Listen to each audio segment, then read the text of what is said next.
사랑하는 영락교회 지체들에게 주 안에서 평화 인사를 전합니다. 오늘은 2022년 6월 17일 금요일입니다.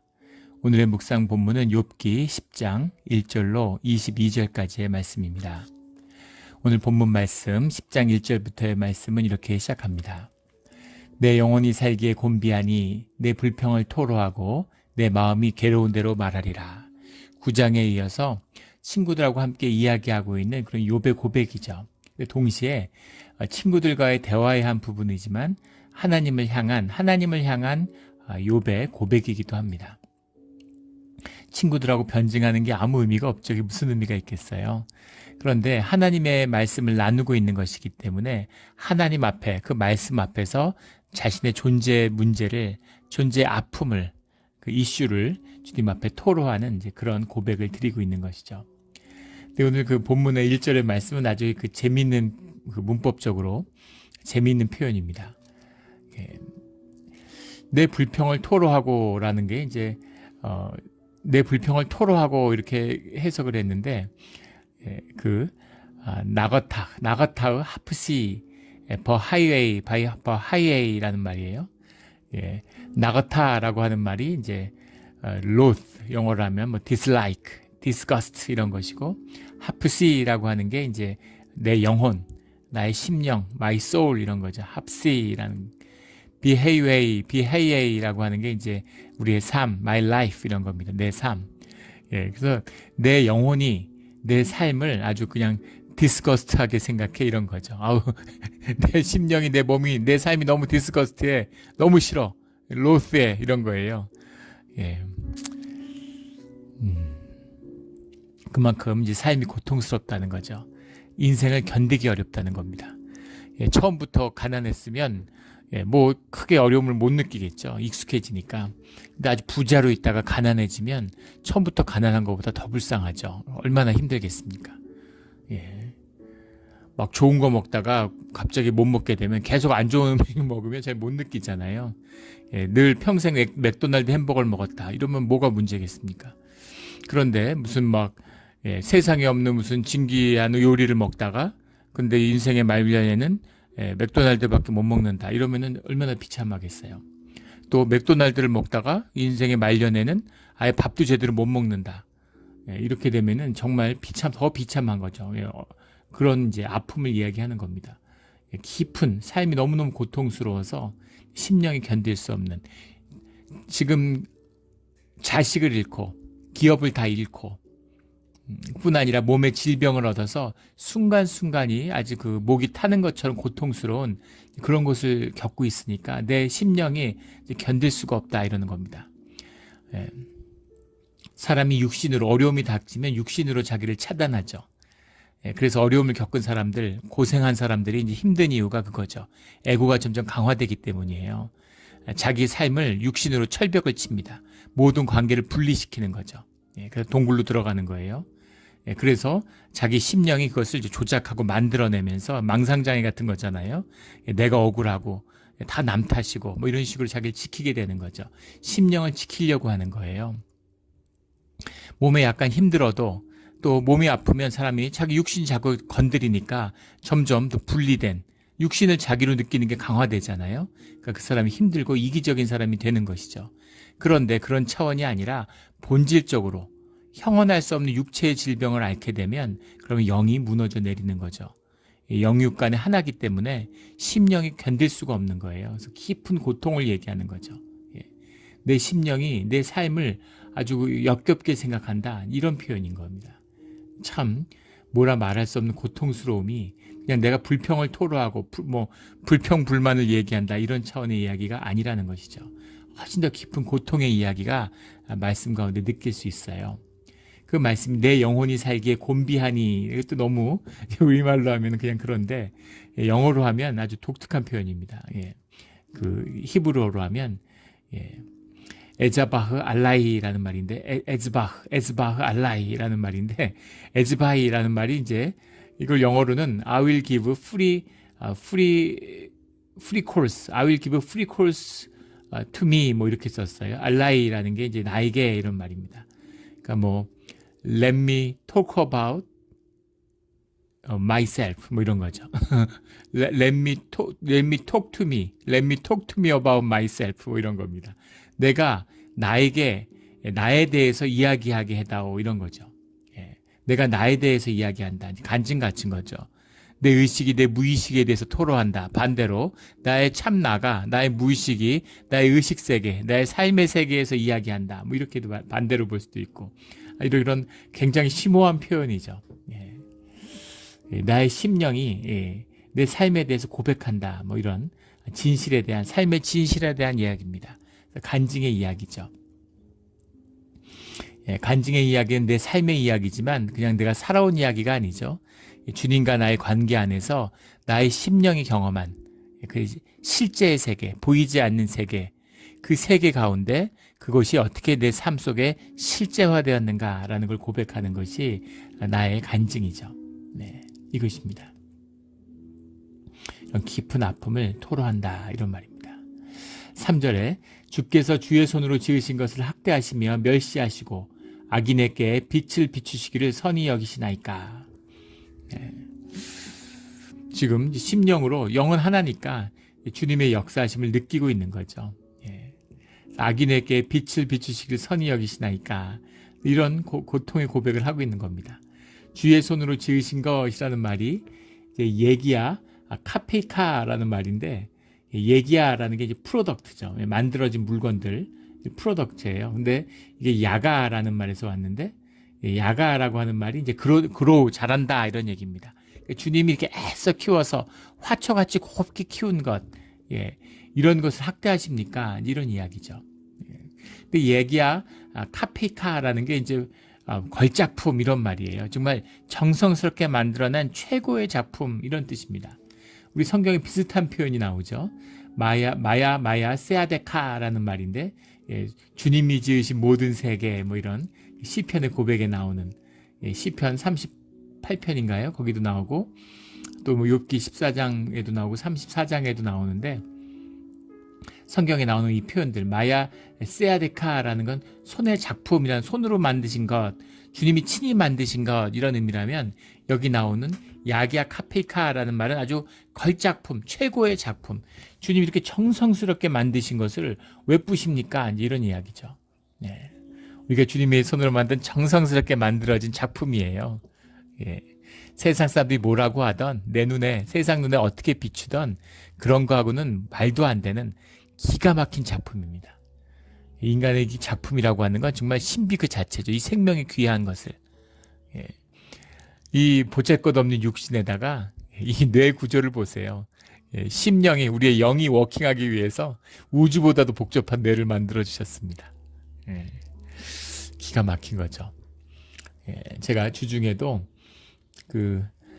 이런 아즈텍 문명, 예, 멕시코 시티의 중심에 가면 아즈텍 테오티후아칸이라고 하는 이제 아즈텍 문명에 대한 다큐멘터리 하나 봤는데 그 참 신기한 일입니다. 예, 그 고대에 보면 어떻게 그렇게 사람들이 이제 그 세상에서 역사학자들이 완전히 잘못된 가정이었죠. 지금은 이제 그게 많이 밝혀지고 있는데 사람들이 모여서 먹고 살려고 더 잘 먹고 살려고 농경사회를 만들었고 농경사회를 만드니까 조직이 생기고 사람에 대한 뭔가 이게 체계가 생기고 그걸 유지하기 위해서 종교를 만들었다 이렇게 설명했어요. 정확히 반대로 얘기하고 있는 거죠. 사람들이 종교심이 있기 때문에 신심이 있기 때문에 모인 거죠. 모여서 성전을 짓고 마을을 짓기 위해 성전을 짓기 위해서 수백 명 수천 명이 모여서 수만 명이 모여서 일을 해야 되니까 모여 살아야 되고 그렇기 때문에 농사를 지은 겁니다. 농경이 생기니까 국가가 생겨난 거죠. 정확히 반대예요. 세상의 어리석음이죠. 우리 며칠 전에 나누었지만 게페클리 테페라고 하는 유적 같은 경우 이걸 문명으로 볼 수 있는가? 거대한 성전이 발견됐는데 그 주변에 뭐 농사지은 흔적이나 마을 흔적이 나오지 않는 거예요. 아마 더 발굴하면 나올 수 있을 겁니다. 그러나 사실은 농경이 성숙되어서 종교가 생긴 게 아니라 종교가 있기 위해서 농경을 만든 것이죠. 그 고대 원시부족 돌독기 다니던 시절에 그런 그 고대 35,000년대 이런 데 나오는 구석기 시대, 신석기 시대의 그 벽화들 이런 게 있잖아요. 근본적인 근본적인 우주에 대한 성찰과 심령에 대한 성찰, 무의식의 성찰이 있다는 거죠. 예. 그 나스카의 이 거대 지상 벽화 같은 수천 개의 그림 같은 것이 이제 그 페루 남부 지역에 가면 그 건조한 사막지대에 남겨 있습니다. 비행기를 타고 올라가지 않으면 절대 볼 수 없는. 근데 그 수킬로에 달하는 거대한 그림을 사람들이 어떻게 만들었을까? 수천 년 지나도 유지되고 있는. 거기다 더 놀라운 신비는 거미 형상을 만들었는데 그 거미에 그 다리 끝에 그 생식기가 달려 있어요. 생식기가 따로 있는 게 아니라 거미 다리 중에 하나가 생식기입니다. 그것을 인간이 안 지 얼마 안 됐어요. 근데 그것을 고대 페루인들이 알고 있었다는 것이죠. 그걸 어떻게 알았을까? 예. 아프리카의 도곤족, 시리우스 별이 쌍둥이 별이라는 걸 알고 있었어요. 근데 그것을 인간이 안 지 얼마 안 됐습니다. 그래서 그걸 어떻게 알았을까?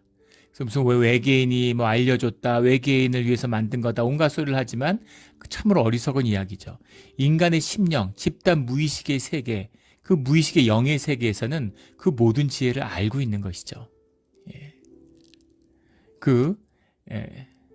에라토스테네스인가요? 그 정확한 이름이 기억이 안 나는데 그리스의 철학자하고 수학자죠. 이 우물안을 들여다보고 달과 지구 사이의 거리를 계산해냈어요. 뒤에 이제 우주선 같은 걸 우주에 인공위성을 띄운 다음에야 인간이 그 뒤로부터 2500년이 지나서 그 거리를 측정해 보니까 실제 딱 맞았던 거죠. 지혜라는 건 우리의 깊은 심령 가운데 있는 겁니다. 우리의 영이 하나고 하나 되는 영, 우리가 점점 유구를 발전시키고 눈이 밝아지잖아요. 세상의 것을 바라보게 되고 이러면서 영이 어두워지는 것이죠. 무지개 뱀이라고 하는 유명한 책이 있죠. 미국의 하버드 대학의 그 생물학 교수가 원래 그 생물학과 이런 데서는 그렇게 하잖아요. 탐사를 갑니다. 탐사 여행을 가는데 브라질의 아마존에 탐사 여행을 가가지고 이제 있었던 거죠. 그래서 원주민들을 지냈는데 충격을 받은 게 이런 세계 최고의 생물학 공부를 한 자기보다 생물학 지식이 훨씬 더 많은 거예요. 너무 신기한 거죠. 너희들은 어떻게 그걸 알았냐? 그러니까 무지개뱀이 알려줬다 이렇게 얘기하는 겁니다. 무지개뱀이라는 게 뱀으로 상징화, 시각화된 것이지 뭔가 영적인 실제죠. 그것에 가서 닿으면 지혜를 얻는다라는 걸 알고 있는 거예요. 그래서 본질적으로 아는 것입니다. 심령으로 깨달아 아는 것이죠. 이런 고백. 이 하나님의 걸작품이죠. 기가 막힌 거 아니겠습니까? 지금 인간이 엄청난 화성에 우주선 보내고 대단한 것처럼 그러지만 이 초파리의 지능을 구현하지 못해요. 초파리의 지능을 구현하려면 인공지능으로 그러면 원자력 발전소 정도의 이 발전소가 필요하다는 거예요. 그 컴퓨터를 냉각시키기 위해서. 어마어마한 지금 지구에 있는 슈퍼컴퓨터를 다 모아도 초파리의 지능을 구현하기가 어렵다는 겁니다. 그런데 인간은 이 엄청난 지능을 단 2와트로 해결하고 있죠. 하나님 기가 막히신 분인 것 같아요. 또 이게 전기 신호로 전자기력으로 이게 신경이 움직이기 때문에 우리가 뇌에 대해서 또 연구하고 무슨 fMRI 이런 걸 통해서 어떻게 사고 체계가 어떻게 움직이는지 이런 거를 연구할 수 있는 건 뇌가 전기로 움직이기 때문인 거죠. 전기를 우리 생체가 만들어내요. 우리가 핵 융합, 핵 분열이 아니라 융합을 시킬 수 있다면 상온에서 그러면 세상의 모든 에너지를 해결할 수 있죠. 중수소 같은 거. 바닷물에 수도 없는 거 한 바가지만 갖다 쓰면 1년 동안 온 인류가 쓰는 에너지를 해결할 수 있다고 합니다. 그래서 그 상온 핵 융합에 지난 반세기 동안 매달렸는데 상온은커녕 고온 핵 융합도 못하고 있죠. 핵 융합이라는 것을 진짜 할 수 있는 걸까? 이게 가능한 걸까?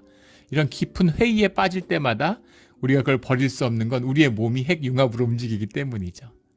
우리가 음식 아무거나 가져다 과일이든 달걀이든 고기든 다 씹어서 위에 넣으면 위에서 그걸 다 융합시켜서 에너지로 우리가 쓰잖아요. 살아있는 상온 핵 융합기를 사람마다 배에다 하나씩 다 담고 있는 거죠. 이렇게 간단하게 해결하는 것을 인간이 온갖 지혜를 모아도 거대한 축구장 수십 배 크기의 그런 걸 만들어도 융합기를 제대로 못 만드는 거예요. 정말 신은 어떤 분일까? 기가 막히지 않습니까? 이 세계를 만들었는데 인간들이 영을 죽이고 육신으로 학대하고 사람이 귀한 걸 모르고 그렇게 살아가는 것이죠. 이게 참 너무 비극적인 것이에요. 우리 주님이 주신 걸작품, 이 생명을 피워내는 삶을 살아가게 되길, 우리 자녀들이 정말 멋진 삶, 하나님의 걸작품으로 자라나는 것을 우리 바라보는 그런 주님의 은혜가 함께하기를 주의 이름으로 축원합니다. 주의 손으로 지으신 것이라는 예기야 카페이카라고 하는 이 멋진 말씀이 우리 삶에 이루어지는 줄 믿습니다. 4절에 주께도 육신의 눈이 있나이까? 주께서 사람처럼 보시나이까? 이 말씀은 주님은 다르지 않습니까? 라는 항변이죠. 주님은 우리가 보는 거하고는 다른 세계를 보시지 않습니까? 주님은 무차원의 영혼의 세계에서 우리와 앞과 끝을 아시지 않습니까? 주님은 우리가 주님께 향하는 마음, 그 부족하고 연약한 가운데 주님을 향하는 우리의 소망의 뜻을 아시지 않습니까? 라고 하는 그런 고백이죠. 7절에 주께서는 내가 악하지 않은 줄을 아시나이다 하는 이 고백으로 나오는 겁니다. 인간이 다 악하죠. 육성을 입고 있고 육신에 매여 있는데 악한 속성이 있습니다. 그래서 주님이 없이 인간들끼리 모이면 그러면은 집단악이 되는 거죠. 상상할 수 없는 악한 짓을 해요. 이게 인간의 비밀입니다. 혼자 길 가는데 길에다가 아무데나 소변 보는 사람 없습니다. 그런데 우리 한국에서 예비군 훈련 가본 분 알 거예요. 다 똑같은 군복 입고 예비군 훈련에 동원되면 그러면 막 길에 가는 여성들한테 막 휘바람 불고 아무 데서나 다 서가지고 막 소변 보고 완전한 퇴행이 일어나죠. 이런 거죠.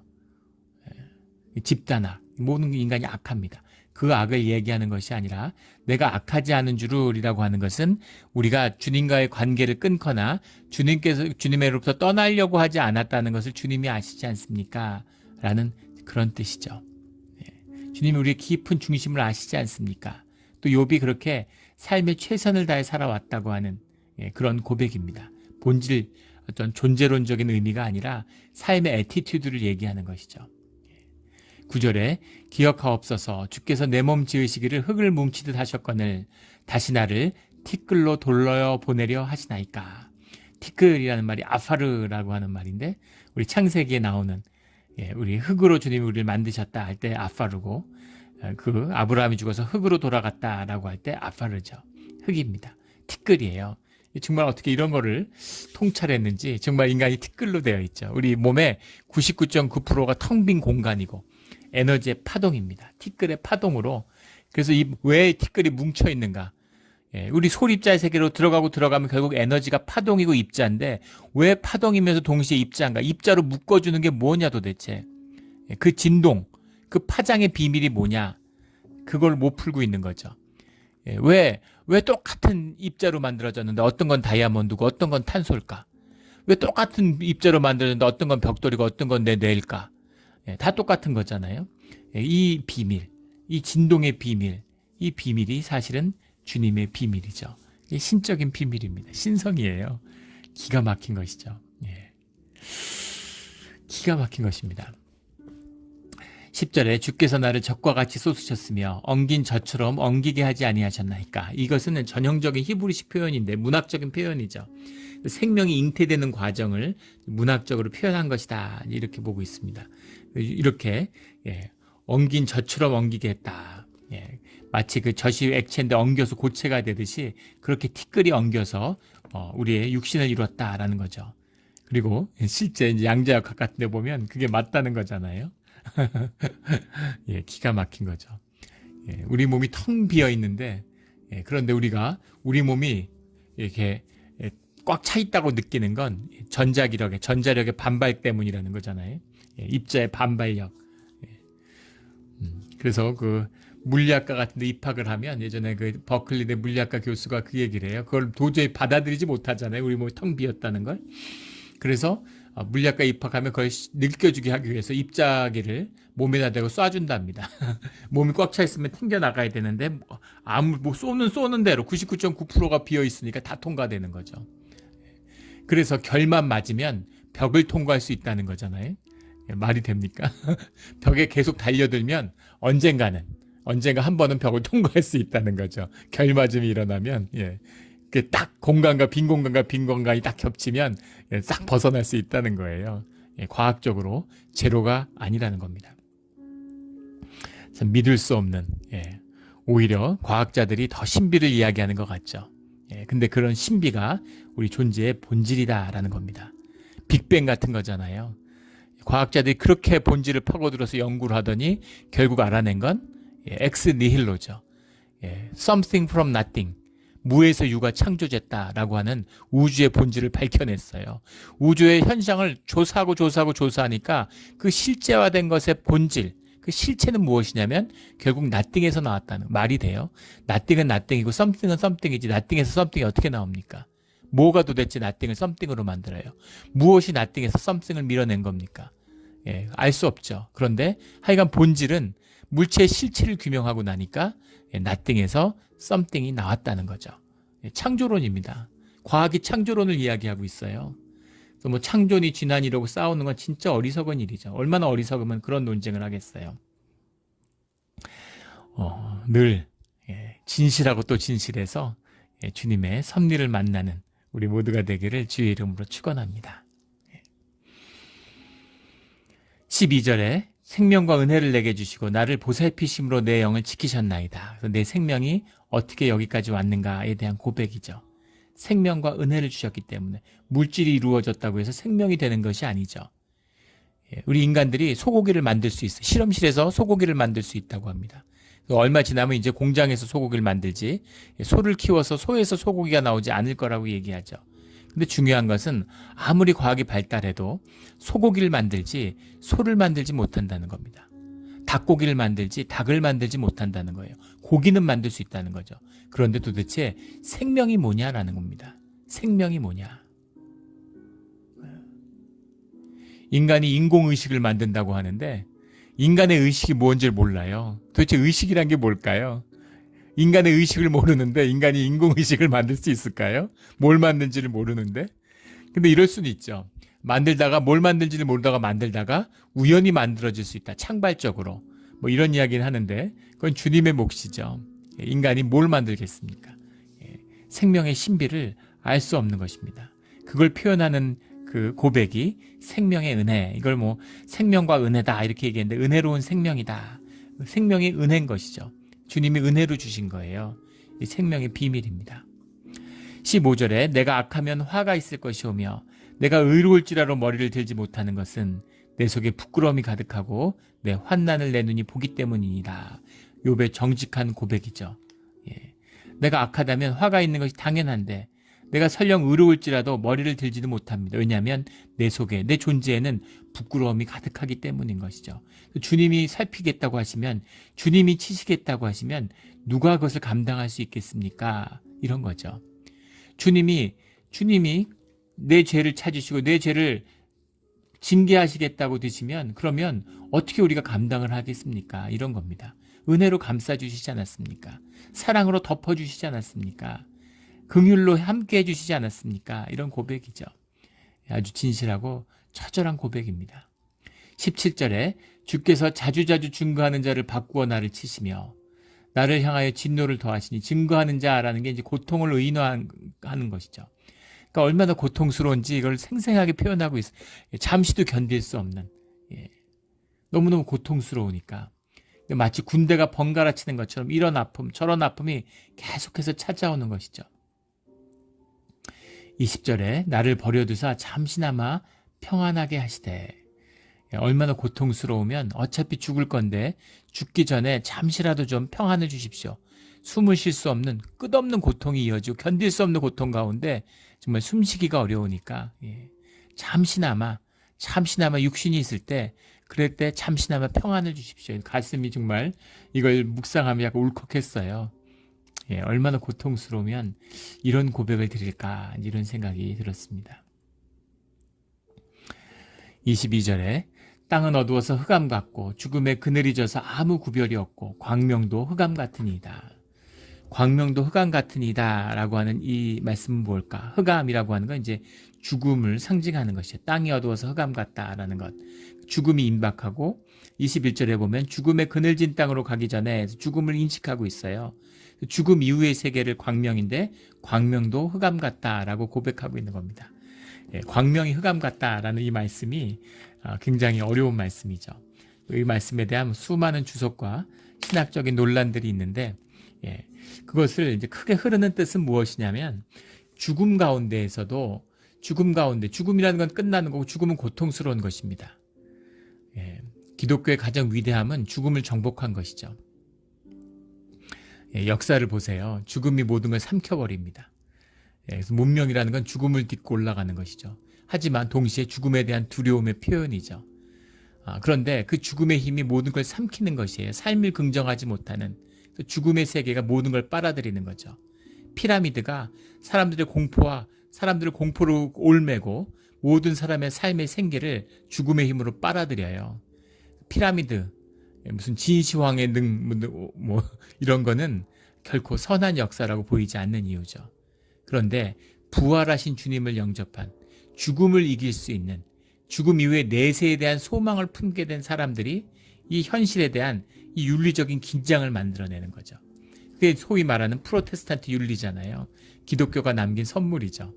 삶을 긍정하고 삶을 귀하게 여기고 오히려 내세를 믿고 영원한 삶의 소망을 두기 때문에 역설적으로 삶이 더 귀하고 삶이 소중해지는 것이죠.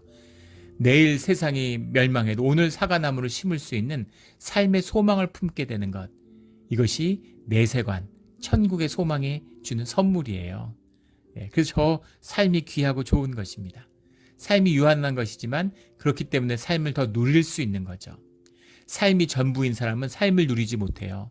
삶의 주인이 내가 아닌데 삶을 어떻게 누립니까? 삶에서 떠나질 못하는데 삶을 어떻게 누려요? 물속에 잠수해서 낚시를 못하는 것과 마찬가지죠. 물 밖에 있어야 낚시를 할 거 아니에요. 세상을 이해하지 못하죠. 물 밖에 있어야 물을 이해할 거 아닙니까? 그게 세상에 속해 있는 사람들의 문제죠. 떠내려가는 거예요. 바쁘고 세상에선 제일 중요한 게 바쁜 거잖아요. 바쁘면 성공한 사람이에요. 왜 이민의 삶이 다 힘들다고 합니까? 어떤 분이 예전에 그래요. 한국은 재밌는 지옥이고 미국은 심심한 천국이래요. 재미없는 천국이라고 그래요. 이민 가정들을 보면 이민으로 온 가정들을 보면 다 대부분 유학으로 왔던 주재원으로 왔던 전부 와이프들은 좋아합니다. 왜냐하면 가정이 회복되고 남편이 가정과 함께하는 시간을 보내기 때문이죠. 그런 집사님의 고백도 들은 적이 있어요. 한국에서 이혼 직전이었다는 겁니다. 그리고 남편도 그걸 의식했기 때문에 사실은 미국으로 도망온 거라고. 이혼할까 말까 고민이 계속 깊었는데 미국에 와서 살아보니까 남편이 괜찮은 사람이라고 느꼈다는 거예요. 아이들한테 애정이 있고 가정에 애정이 있고 집에서 청소도 열심히 하고 요리도 열심히 하고 가족들하고 놀러도 다니고 가족들하고 함께하는 속에 느끼는 그 마음의 그 기쁨, 그걸로 기뻐하는 사람이구나, 이 사람이 가족을 사랑하는구나 하는 걸 느꼈다는 거죠. 그래서 다시 한국으로 가는데 돌아갈 때 더 힘들겠지만 이제 그래도 남편을 이해하고 도와가면서 열심히 한번 견디고 살아보겠다, 이런 고백을 하신 집사님을 예전에 그 고백이 기억이 납니다. 한국이 재밌다는 건 막 미쳐 돌아가기 때문이죠.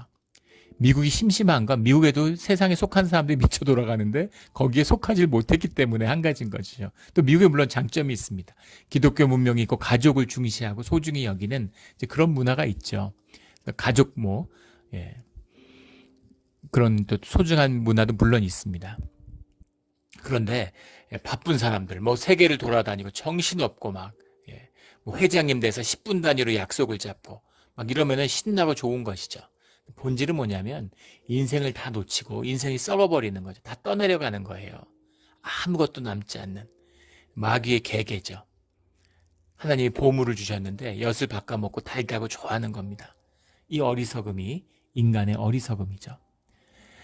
그런 사람이나 주님의 사람이나 다 죽음을 맞이하고 현상의 세계가 끝나는 때가 온다는 겁니다.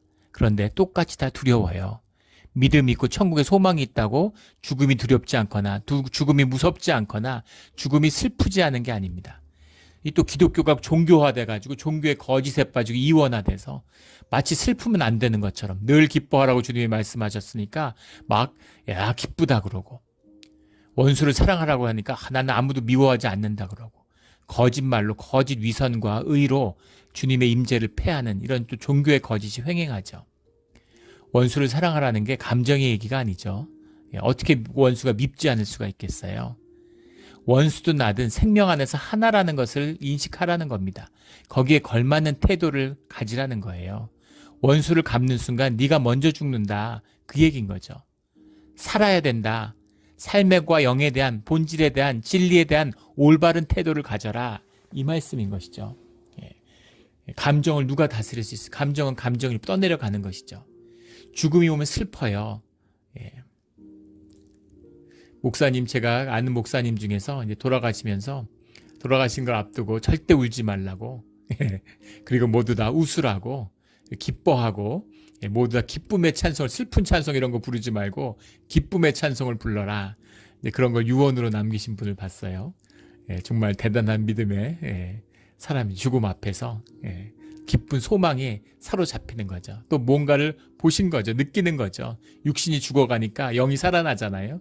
그러니까 그 영의 세계를 가까이 느끼니까 그런 고백을 할 수 있는 것이겠죠. 그래도 죽음은 슬픈 것입니다. 그 슬픔과 적막함, 그 아픔, 우리 육신을 입고 있는데 같이 육신을 입고 있다가 떠내려보고 이별을 하는데 물론 다시 만나겠다는 소망이 있지만 슬프잖아요. 아프잖아요. 나이 들고 늙어가고 힘이 없고 병 들어가는 게 슬프지 않습니까? 그런 슬픔 가운데에서도 소망이 주님밖에 없는 것이죠. 주님, 왜 이렇게 일찍 데려가셨습니까? 왜 이렇게 사람을 데려가셨습니까? 라고 하는 아픔이 있지만 그 아픔 가운데서도 그 생명, 죽음에 가는 길을 인도하시고 이끌어주시고 품어주실 수 있는 분은 주님밖에 없는, 의롭다 해주시고 구원해 주실 수 있는 소망이 주님밖에 없는 것이죠.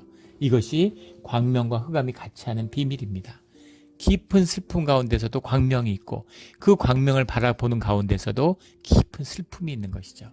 이것이 광명도 흑암 같다라고 하는 이 아픔의 고백이죠. 주님이 원망스럽지만 주님밖에는 내게 자비와 긍휼을 베푸실 분이 없는, 주님이 이 모든 징계의 원인이지만 동시에 구원과 소망도 주님밖에 없는, 죽었으면 좋겠는 고통이지만 이 고통을 덜어주고 그 죽음 너머에 있는 소망도 주님밖에 없는 그 주님 앞에 진실한 고백입니다. 주님은 무서운 분이세요. 또 주님은 사랑과 자비가 풍성한 분이십니다. 늘 경외함으로 주님의 사랑과 은혜를 만나는 우리 모두가 되기를, 진짜 살아있는 주님을 만들어야 돼요. 마시멜로처럼 달콤한 미국의 복음주의가 칩그레이스를 만들어서 주님은 뭐 정말 달콤하고 좋은 분인 것처럼 이렇게 또 속입니다.